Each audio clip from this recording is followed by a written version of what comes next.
तो आज का टॉपिक है, it is a kind of example of variable mass situation. Variable mass situation में जैसे कि मास में चेंज आ रहा है। ऑल्दो हमने पढ़ा कि मास कैन नेवर डिमिनिश और रिड्यूस, बट इस सिचुएशन में हाँ हम प्रूव करेंगे। And this situation is a perfect example of conservation of momentum. यानी कि बेसिकली हमारा जो टॉपिक है जो आज का है वो डिपेंड करता है कंजर्वेशन ऑफ मोमेंटम पे।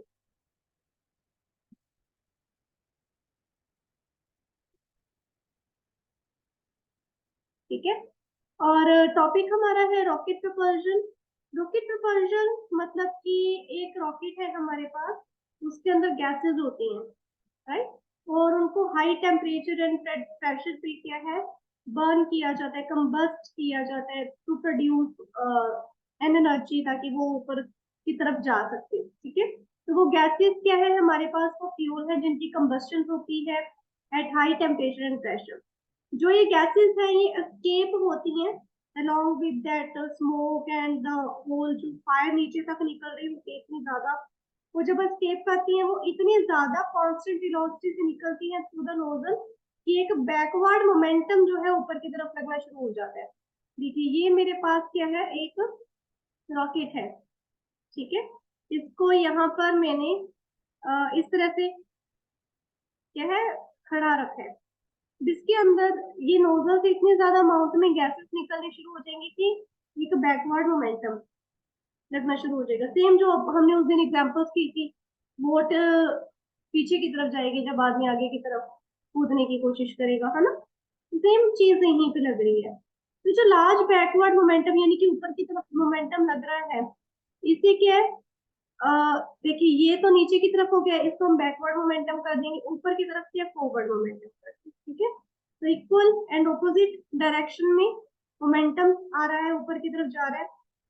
पर अब इसके अंदर जो फ्यूल है वो कॉन्टिन्यूसली जल रहा है ना। जब वो फ्यूल कॉन्टिन्यूसली जल रहा है तो जो रॉकेट फ्यूल सिस्टम है उसका मास रिड्यूस होना शुरू हो जाएगा। कौन सा मास रिड्यूस होगा, रॉकेट फ्यूल सिस्टम का। इसका मास जब रिड्यूस होना शुरू होगा तो उसकी एक्सेलरेशन है बढ़ती जाएगी। सीधी सी बात है, जब मास कम होने लग जाता है तब एक्सेलरेशन क्या है, दुगनी तेजी से बढ़नी शुरू हो जाती है। ठीक है। तो अब क्या करेंगे, ये तो हमारे पास था जब हमने इसको दोबारा लेते हैं, सारा टॉपिक इसको अच्छे से करते हैं। देखिए ये मेरे पास है रॉकेट। ठीक है, मेरी ड्राइंग ऐसी रहेगी, इसमें कोई बदलाव नहीं आ सकता, जितनी मर्जी मुझे ड्राइंग क्लासेस दे दो। अब यहाँ पर जो है टी जीरो टाइम पे, मान लीजिए यहाँ पर हमारे पास इनिशियल मास था एम नॉट, जब रॉकेट के अंदर फ्यूल भर के पड़ा था। और वी नॉट क्या थी, इसकी इनिशियल वेलोसिटी, चाहे वो जीरो ही है बट स्टिल हम इसको नाम देंगे वी नॉट। मान लो टी टाइम पे क्या हुआ, जो रॉकेट है उसमें फ्यूल बर्न होना शुरू हो गया। अब जैसे ही फ्यूल बर्न होना शुरू होगा तो जितनी अब तेजी से फ्यूल बर्न होगा उस अकॉर्डिंग तो फिर जो मास है कम होना शुरू हो जाएगा। मान लीजिए मास इसका कम होके एम रह गया क्योंकि इसमें से फ्यूल निकलना शुरू हो रहा है और रॉकेट जो है अपवर्ड डायरेक्शन में मूव करने लग गया वे, क्योंकि गैसेस इस तरह से निकल रही हैं। ठीक है। और गैसेस की एस्केप करने की वेलोसिटी को हम कह देंगे बीजी। अब देखिए जो गैसेस है रॉकेट से बाहर निकल रही है, that means rocket fuel system का जो मास है वो डगमगाने लगा है, कम होने लगा है। तो जो स्मॉल जो एम है वो हमेशा एम नॉट से कम होगा, है ना। और जो वी है वो ज्यादा होगी वी नॉट से। ऑब्वियसली ये तो कोई वैल्यू है ही नहीं है, तो रेस्ट की है इसकी वैल्यू है ना। तो उसके बाद अब क्या होगा, मान लीजिए हमारे पास टाइम आ गया dt, kind of small interval आ गया हमारे पास, उसको हम कहेंगे t प्लस dt में। ठीक है।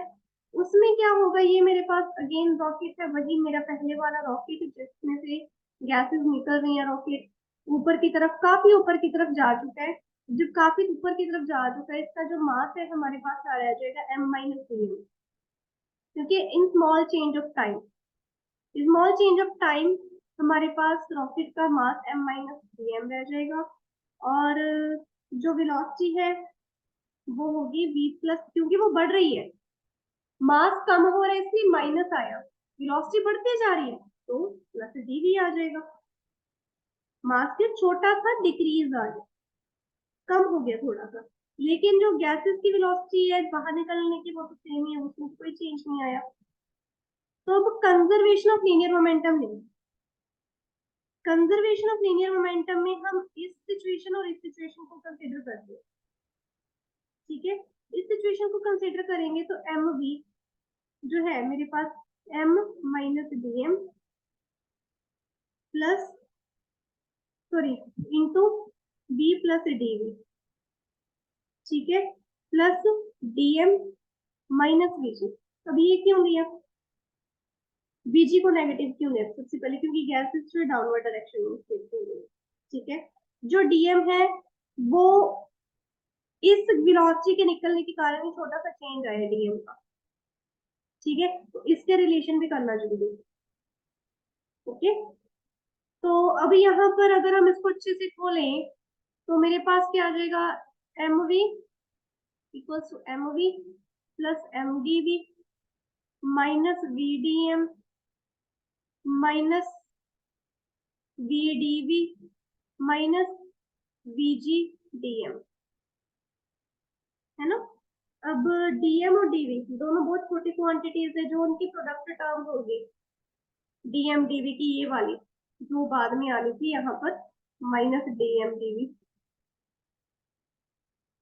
ये वाली मैंने लिखी नहीं थी, M V M D V D M V, अच्छा डीएम डीवी यहाँ पर ये आना था, ये मैंने एक्स्ट्रा कर दिया, सॉरी। जो ये वाली टर्म थी बहुत छोटी टर्म है, तो इसको हमने क्या कर दिया, निग्लेक्ट कर दिया, इन दोनों को मल्टीप्लाई करके। ठीक है, और इसके जो प्रोडक्ट में और भी चीजें थी वो भी हमने निग्लेक्ट कर दी। ठीक है, तो अब हमारे पास पीछे क्या रह जाएगा,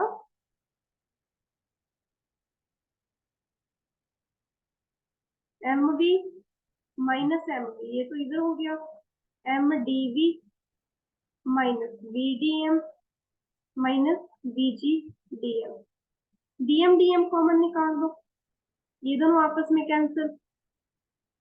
ठीक है, M D V minus D M, पीछे क्या बच गया, v प्लस वी जी। अब ये दोनों क्या है, एक दूसरे के सामने इक्वेट कर दो, तो v plus V G into D M.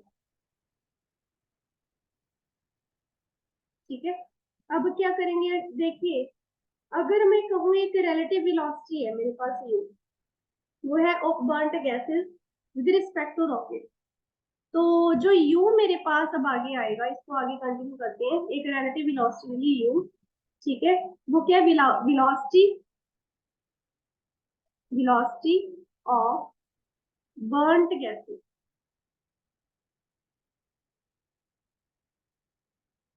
ठीक है, विद रिस्पेक्ट टू अर्थ, जो गैसेस बर्न हो रही हैं उनकी velocity with respect to earth minus velocity of rocket, rocket की भी वेलोसिटी चल रही है, वो भी विद रिस्पेक्ट टू अर्थ कितनी है,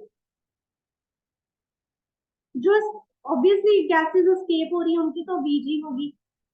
अब वो ऑपोजिट डायरेक्शन में जा रही है तो माइनस, माइनस यहाँ पर ये तो मतलब वी ही आना था।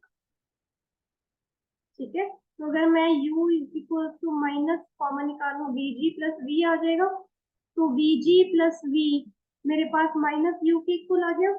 ये नेगेटिव साइन पे शो कर रहा है कि जो मोशन ऑफ गैसेस है वो डाउनवर्ड डायरेक्शन में है। ठीक है, अब v प्लस वी जी की वैल्यू हम यहाँ पर फुल कर देते हैं, तो मेरे पास आ गया M D V equals to minus U D M. ठीक है, तो dv क्या आ जाएगा मेरे पास, minus U D M over M, M M वाली साइड एक तरफ कर लिए। अब इंटीग्रेशन करो दोनों साइड पे। जैसे इंटीग्रेशन करोगे इसकी तो वी नॉट से वी करोगे, इसके according V naught to V, और एम की हमारे पास हो जाएगी एम नॉट टू एम। ठीक है, इसकी तो होगी V naught to V, U तो है ही नहीं, यू तो हमारा बाहर निकल गया। 1/x, 1/x into D x के जब भी हम इंटीग्रेशन करते हैं हमारे पास आंसर आता है लॉग एक्स, लॉगरिथमिक वैल्यू आ जाती है। तो यहाँ पर लॉगरिथमिक वैल्यू आ जाएगी हमारे पास एम की, और ये लॉग वैल्यू मेरे पास इस तरह से आएगी एम नॉट टू एम। अब यू के ऊपर नहीं आई क्योंकि यू तो बाहर ही निकल गया। ठीक है, यहाँ पर आ गया v minus V naught equal to minus U log m minus log m naught. अब ये भी फॉर्मूला किया था log m minus log n, क्या होता है लॉग m अपॉन n, है ना। तो v माइनस वी नॉट मेरे पास क्या आ गया minus U log m upon m not, ये चीज आ गई। अब देखिए यहाँ पर मेरे पास आ गया u, इसकी वैल्यू ये आ गई। तो अब मैं क्या करूंगी,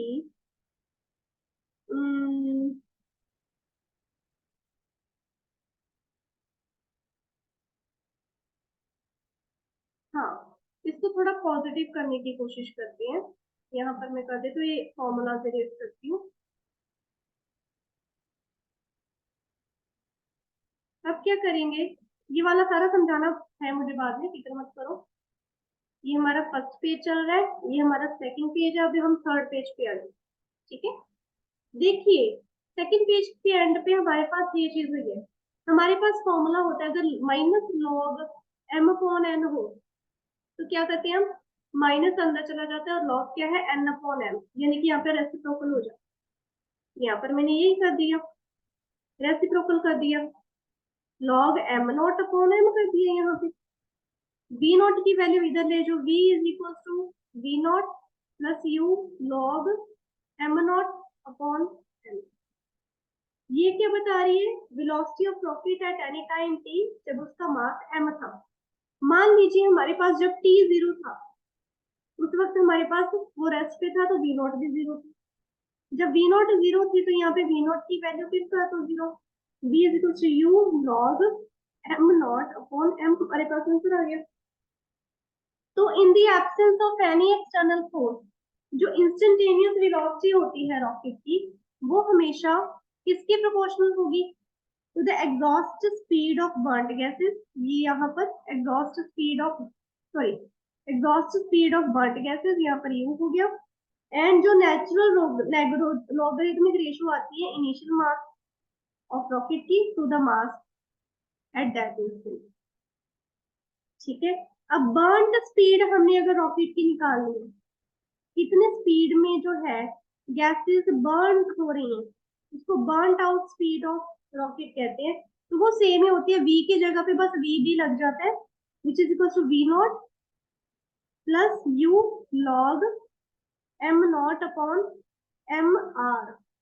v भी तो होगी मैक्सिमम वेलोसिटी जो रॉकेट एक्वायर कर रहा है, जो एम आर है वो बचा हुआ मास, रेजिडुअल मास आ जाता है। ठीक है, सिमिलरली हम निकालते हैं थ्रस्ट। थ्रस्ट में क्या होता है, कुछ नहीं, जो फोर्स होती है जिससे कि रॉकेट अपवर्ड डायरेक्शन में मूव कर रहा है, रॉकेट अपवर्ड डायरेक्शन में एक फोर्स के साथ मूव कर रहा है, उस फोर्स को हमने थ्रस्ट का नाम दे दिया। ठीक है, तो हमारे पास एक इक्वेशन आई थी M D V equals to D M V G, V plus V G, है ना। इस इक्वेशन को अगर मैं दोनों साइड डी टी से डिवाइड कर दूं, ये वाली इक्वेशन को उठा के मैंने डिवाइड कर दिया on both sides by D T, M D V over D T equals to V plus V G D M over D T. ठीक है, v प्लस वी जी हमारे पास क्या होता है, यहाँ पर किया था u, तो मेरे पास आ जाएगा M D V over D T is equal to U D M over D T. अब ये जो हमारे पास चीज आ रही है, जो डीवी ओवर डी टी हमें क्या बताता है, एक्सेलरेशन। तो यहाँ पर m इंटू ए हो गया, U D M over D T. ये एम ए की जगह पे हमारे पास फोर्स आ जाएगा, U D M over D T, है ना। तो वो थ्रस्ट आ जाएगी। और यहाँ पर तब हमारे पास माइनस का साइन चल रहा था, आप ये भी ध्यान दो, v प्लस वीजी हमारे पास माइनस क्यों आया था। तो वही बात है, अपथ्रस्ट लग रहा है, अकेला थ्रस्ट नहीं लग रहा। अपथ्रस्ट मीन नेगेटिव साइन के कारण क्या वो उल्टी डायरेक्शन में जा रहा है। तो मतलब कि ये तो डाउनवर्ड डायरेक्शन में लग रही है ना, तो अपथ्रस्ट मीन उल्टी डायरेक्शन में फोर्स लग रही है और वो ऊपर की तरफ जा रहा है, रिएक्शन हो रही है काइंड ऑफ। तो यहाँ पर ये आपका पूरा आर्टिकल था, वेरिएबल मास सिचुएशन, जिसको हम रॉकेट प्रपल्शन बोलते हैं।